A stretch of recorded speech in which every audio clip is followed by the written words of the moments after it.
माखासे खामानिफोराव जों मोननो हायाखै जाहा एक्सपिरियेन्स दङ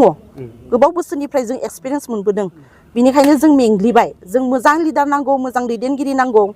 जाहा इयुन फिउचार दोङो जाहा गथ' गथाय दोङो मोनखानायखौनो दानबाय आरो साथाम दानदों आरो जोंनि न' साखाथियाव एकदम गोरिब आरो बिसोरो आरो माने UPPL आरो BJP जों एलायन्स खालामनानैहाय सरकार दाबाय माने हाबो फानबाय जातिखौ फानबाय हाखौ फानबाय गथै मोनथायखौ फानजोब्बाय होननानै खिन्थु बोसोरनैनि उनावनो 3.5 बोसोरसो साहा प्रमद सारा रायजो खुंदोंमोन दा 3.5 बोसोरल' 5 बोसोरबो नङा लकडाउन बोसोरसे थांबाय बहाथो मा खालामबावनो ओंखायनो प्रमद सारा बहुत जस्टिस खालामदों बहुत खामानि मावबाय ओइ आर'नाइ जिअ'टेक खालामबाय बागुरुम्बाखौ मुलुगनि दरबाराव लांबाय आरो सुपार 50खौ मावबाय आरो दिल्लीयावबो बहुत खामानि बिदिनो जाबाय माने जों बहुत गोजोननाय मोन्दोंमोन आरो बहुत खामानि मावबावनो दोङो बहुत स्किम दोङो बहुत फान्ड दोङो खिन्थु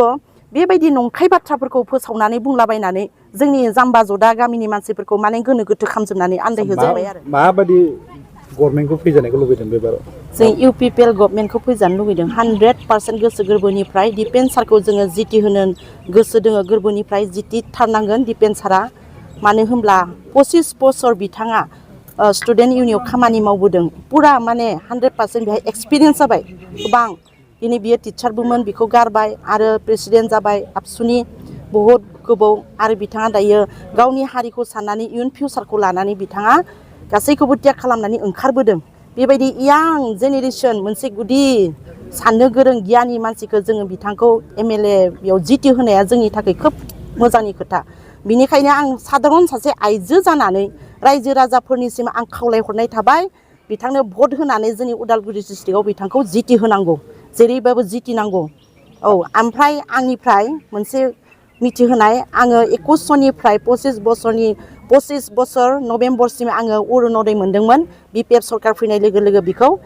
डिसेम्बराव दानना होनाय जाबाय डकुमेन्ट साबमिट खालामदोंमोन रिनिउनि थाखाय खिन्थु मिसा बेनिफ्राय दाखालि 15,000 मोनगोन ग्रुप सेल्फ हेल्प ग्रुपनो होननानै जोंखौ एप्लाइ खालामनो होबाय जों सेलेक्सन जाना फैदोंमोन जोंनि ग्रुपआ बे हिसाबै जोङो आरो डकुमेन्ट साबमिट खालामनांगौ होननायखाय जों डकुमेन्ट साबमिट खालामबाय फैसाबो जोङो 950 लांबाय नाथाय दासिमबो गैया हाबाखै ग्रुपनि नामा मामोन ग्रुपनि मुङा जोंहा बिथराइ सेल्फ हेल्प ग्रुप जायगाया तामुलबारि VCDC आচ্ছা जितु फैसा लांनाय टाइमाव बिथांमोना मा बुंदोंमोन जाथारगोन होनना बुंनाय सेलेक्सनाव फैदों जागोन होननानैहा खिन्थु जोंहा फैसारा बहुत लस जाबाय आरो जोंनि ग्रुपनि फैसा आरो बियो 950खौ जों बिराद माने लकसान मोनदों आरो दाथ' फैसाखौ मोनासै एकदम गोरिब गुन्द्रा जोंनि ग्रुपआव खौरां लायोबा मा होनो बिथांमोना दासिम खौरां लानायखौ मोननो आखा गैला होननानै बेजों बे खुगाजों खोनादों आरो 100% बे मोननायबो नंला खोमा मा खावलायगोन लोगोफोरखौ बे समाव नोंनि लोगोफोर दङ जितु भटार्सफोर दङ भट होगिरिफोर दङ बिथांमोननिसिम मा खावलायगोन आं बेखौनो खावलायनो सानो बे गासैबो मोननो आखा होदों खिन्थु जों मोननाय नङा मानो होनब्ला सिगांनि बोसोरफोराव जोङो बहुत आसा खालामदों माखासे खामानिफोराव जों मोननो हायाखै जाहा एक्सपिरियेन्स दङ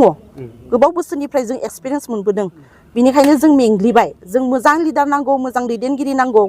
जाहा इयुन फिउचार दोङो जाहा गथ' गथाय दोङो बिदि मोनखानायखौनो दानबाय आरो साथाम दानदों आरो जोंनि न' साखाथियाव एकदम गोरिब आरो बिसोरो सानसे समाव बिदिनो बिथांमोना बुंदोंमोन जे UPPL सरकार थानाय समाव बिथांमोना मोनसे दुर्बलता सरकार एलायन्स सानानैसो सरकार सालायदों होनना बुंदोंमोन आरो नस्थ' खालामजोब्बाय होनदों बिथांमोना दानि रुलिं गभर्नमेन्टआव मानि थाखाय थाखो औ बे मोनसे गिदिर प्रश्न जानानै फैदों जोंनि थाखाय सोंलु जानानै फैदों आंनो बहुद बुंजाबाय आरो माने UPPL आरो BJP जों एलायन्स खालामनानैहाय सरकार दाबाय माने हाबो फानबाय जातिखौ फानबाय हाखौ फानबाय गथै मोनथायखौ फानजोब्बाय होननानै खिन्थु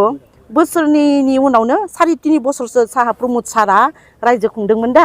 3.5 बोसोरल' 5 बोसोरबो नङा लकडाउन बोसोरसे थांबाय बहाथो मा खालामबावनो ओंखायनो प्रमद सारा बहुत जस्टिस खालामदों बहुत खामानि मावबाय ओइ आर'नाइ जिअ'टेक खालामबाय बागुरुम्बाखौ मुलुगनि दरबाराव लांबाय आरो सुपार 50खौ मावबाय आरो दिल्लीयावबो बहुत खामानि बिदिनो जाबाय माने जों बहुत गोजोननाय मोन्दोंमोन आरो बहुत खामानि मावबावनो दोङो बहुत स्किम दोङो बहुत फान्ड दोङो खिन्थु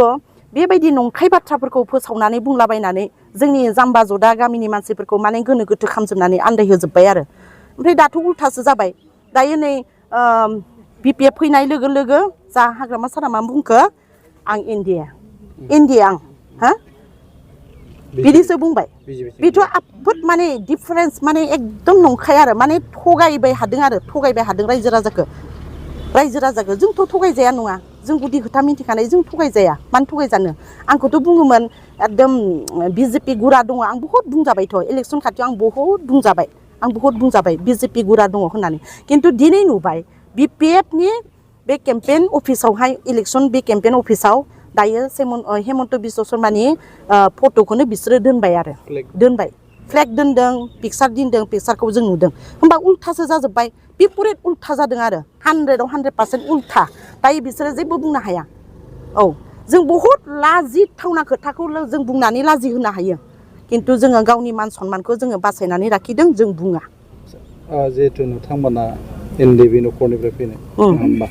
नोंथांमोनाथ' गोबां दुखु जाबाय बहुद खस्थ' सोलिबोनांबाय साख्रिबो गैया जि समायाव जाहा बैसो दोङोमोन साख्रि मोननो उपजुक्तमोन बे समायाव जोंनो होआसै बे पेट सरखारनो बै समावनो जोंनो होखायाखै जों एकदम गोदोनिफ्राय जों लांथंआव दोङो दाबो लांथं दा जुदि दिपेन सारा फैयोब्ला जों गोबां आसा खालामदों बिथाङा जोंनो थाखाय मोजां खामानि मावगोन जोंनि इयुन फिउचार गथ' गथाय जुदि बियो थायोब्ला जोंहा एकदम नस्थ' जागोन जोंनि गथ' गथाय जोंनि हा जिख्लाबसेबो थाहैनाय नङा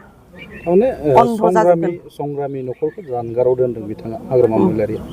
नंगौ 100% जिथु नोंथांमोननि गोबाव सम नांबोबाय दिनै नोंथांमोनखौ दाखोरबारियाव जोगारना हरनाय बायदि जोगारहरबाय साख्रि होसोदोंमोन आं बैसो थानाय समायाव आं मोनासै दानि फिसायाबो गैला आंहाबो गैला जों बिराद खस्थ' खालामनानै जों खेथिखौनो बुंनांसिगोन जों खेथि खालामनानै जादों गोबां खस्थ' दोङो जोंहा दा गथ'फोर सानै मिसाखौलाय मा बुंनो आंनि गथ' सानैया मेट्रिक परिखा होना दोनदों बेबायदि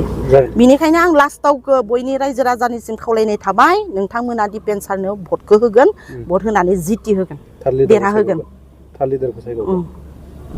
बेसेनो हामबायसै